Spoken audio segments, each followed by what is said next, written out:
things are as elegant as curved, polished wood, especially at 150 kilometers an hour and driving a slap shot right past a goalie. A lot of engineering goes into packing that punch. Call it the science behind he shoots, he scores.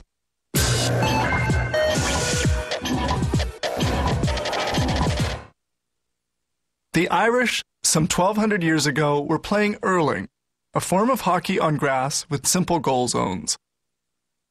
In the 17th century, Amerindians used curved sticks in a game they called batagaway.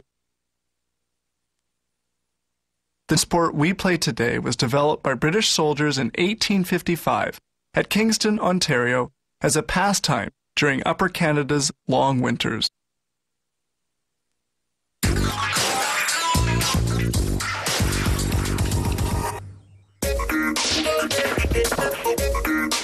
Making a hockey stick requires the assembly of several pieces of wood and fiberglass. These sticks are all replicas of those of great hockey professionals. The shaft is made of a piece of poplar onto which they glue two thin strips of birch. This is placed on a circular conveyor equipped with a press which holds the pieces together while the glue dries. Then this multi-bladed saw cuts the wood into 3 identical stick shaft pieces. The shafts are then moved to a precision sander. The shaft has to be reinforced with fiberglass. With a roller, they apply a coat of epoxy resin, a kind of glue, onto which they place carbon-reinforced fiberglass. The resin has to dry and harden. The stick shaft is placed in an individual mold and cooked in this press heated to 80 degrees for 12 minutes. The shaft then goes to a milling machine equipped with diamond-headed knives which round the edges. A finish is applied to the shaft for a second sanding, which brings out the grain of the wood. Now they glue small blocks to the end of the shaft in order to attach the blade. Urethane glue is used, which resists water and humidity, and is specially made for hockey sticks. This glue dries in 15 minutes at 38 degrees centigrade.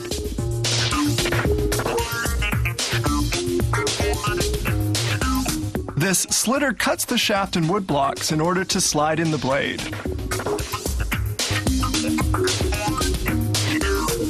This machine inserts the glue in the blade into the stick shaft. The stick is placed on a conveyor leading it to the next step and giving the glue a chance to dry well. Then both sides of the blade are sanded to thin them. The sticks are replicas of those used by hockey professionals. This computer-controlled digital lathe cuts the blade. Data on all the cuts are in the computer's memory.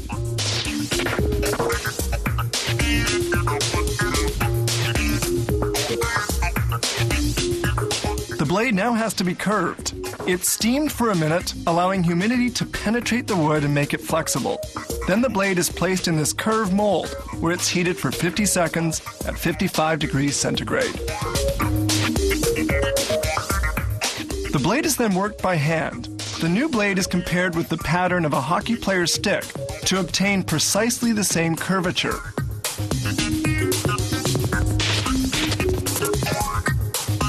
This is why the company keeps 6,000 blades on hand. Now the blade is sanded down to the desired thickness.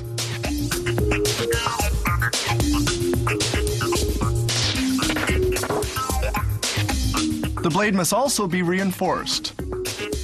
Fiberglass cloth is soaked with epoxy resin. Then they place the cloth on the blade and leave a good margin around it. They get rid of air bubbles, then put it into an oven to dry at 32 degrees over 24 hours.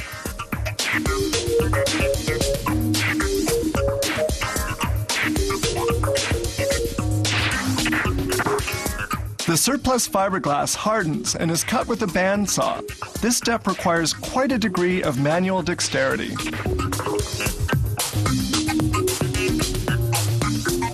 Finishing is done with this circular sander.